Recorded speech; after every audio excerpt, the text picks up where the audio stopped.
اب یہ جو ہم سیگمنٹ آپ کے سامنے لے کر آئے ہیں یہ صرف بڑوں کے لیے نہیں بلکہ ہماری آنے والی چھوٹے بچوں اور نسلوں کے لیے بھی ہے کہ ہم بچوں کو لے کے تو چلے جاتے ہیں مسجد لیکن بچوں کو نماز کی رکعات کی تعداد کے بارے میں علم نہیں ہوتا کہ بھائی بس وہ تو والد صاحب یا دادا جان یا بھائی جان یا کوئی بھی بڑے یا چھوٹے کے ساتھ اگر چلے جاتے ہیں مسجد تو ان کو دیکھ کر جس طریقے سے وہ ادا کرتے ہیں ان کی طریقے سے جو ہے وہ نقل کرنے کی کوشش کرتے ہیں. وہ سجدے میں تو سجدے میں چلے جاتے ہیں, وہ اگر رکوع میں تو رکوع میں ہیں, بس اوقات وہ سجدے میں ہی رہ جاتے ہیں. تو لہذا آج جو ابھی ہم جب سیگمنٹ لے کر آئے ہیں وہ یہ ہے تعداد رکعات کہ ہم پر 5 نمازیں فرض ہیں تو فجر کی, ظہر کی, عصر کی, مغرب کی کتنی رکعتیں ہوتی ہیں. تو یاد رکھ لی جائے فجر کی 4 رکعتیں ہوتی ہیں, 2 رکعت سنت مؤکدہ اور 2 رکعت فرض. جیسے ہم نے آپ کو بتایا کہ سنت مؤکدہ حکم جو ہے نا وہ سخت ہوتا ہے, بلا عذر شرعی اس کو نہیں چھوڑا جائے گا. ہاں اگر کوئی عذر ہے تو کبھی چھوڑنے میں کوئی مذائقہ نہیں ہے. تو فجر کی 4 رکعتیں ہوتی ہیں, 2 سنت اور 2 فرض ہوتی ہیں, اور اس میں جو 2 سنتیں وہ 2 سنتیں مؤکدہ کہلائیں گی. ظہر کی 12 رکعتیں ہوتی ہیں. پہلے رکعت سماعت فرما لیتے ہیں, 4 سنت 4 فرض 2 سنت 2 نفل. یاد رکھ لیجیے ظہر کی جو فرض سے پہلے یعنی قبلیہ اور بعدیہ جو سنتیں یہ دونوں سنتیں مؤکدہ ہیں, یعنی کہ 4 رکعت سنتیں جو شروع کی ہیں یہ بھی مؤکدہ ہیں, اور فرض کے بعد کی جو 2 سنتیں یہ بھی مؤکدہ ہیں, اور اس کے بعد 2 رکعت نفل ہے. عصر کی کل 8 رکعتیں ہوتی ہیں, 4 سنت اور 4 فرض.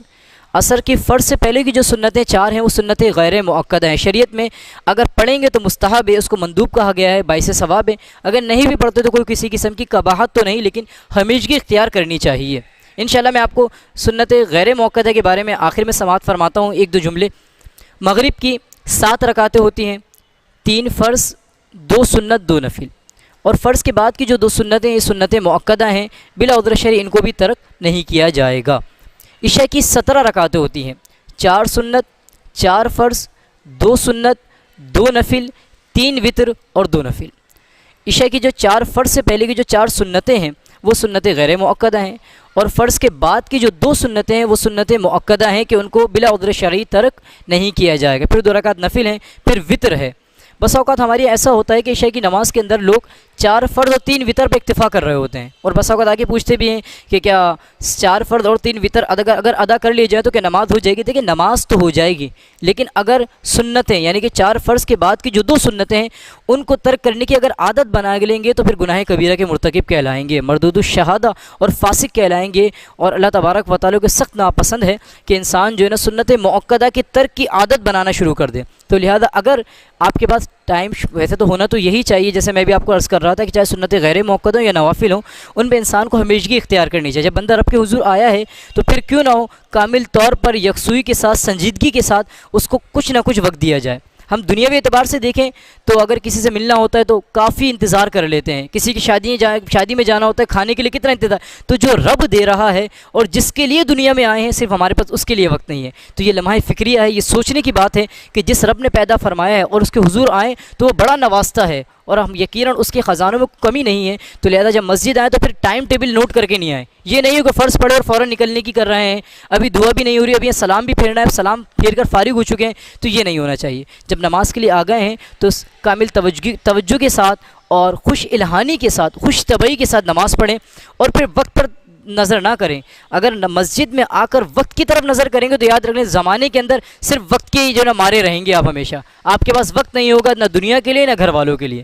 جب اپنے رب کو وقت دیں گے تو انشاءاللہ آپ کے وقت میں خوب برکتیں عطا فرمائے گا. اسی طریقے سے جمعے کے لیے مردوں کے لیے جو رکعتیں ہیں وہ 14 رکعتیں ہیں, کیونکہ خواتین گھر میں پڑھیں گی تو ان پر ظہر کی ادائیگی کی جائے گی, تو وہ اسی طریقے سے جو ظہر کی 12 رکعتیں ہیں اسی طریقے سے وہ ادا کریں گی. لیکن جو مرد حضرات ہیں وہ الحمدللہ جمعے میں مسجدوں میں شرکت کرتے ہیں تو ان کے لیے 14 رکعتیں ہوتی ہیں, 4 سنت 2 فرض 4 سنت 2 سنت 2 نفل.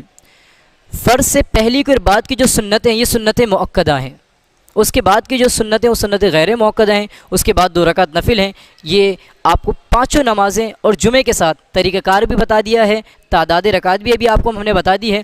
اگر اس میں کوئی آپ تشنگی پائیں, کوئی آپ کے ذہن میں سوال ہو تو بالکل ہمیں آپ میسج کر سکتے ہیں. انشاءاللہ ضرور کوشش کریں گے کہ اس کو کسی طریقے سے آپ تک جواب پہنچا سکیں. تو لہذا ہمیں اللہ تبارک و تعالی احسن انداز میں اپنی نماز کو خشوع و خضوع اور عاجزی کے ساتھ پڑھنے کی توفیق عطا فرمائے. اللہ کریم ہم سب کے عمر میں علم میں اضافہ عطا فرمائے. آمین بجاہ النبی الامین صلی اللہ تعالی علیہ وسلم.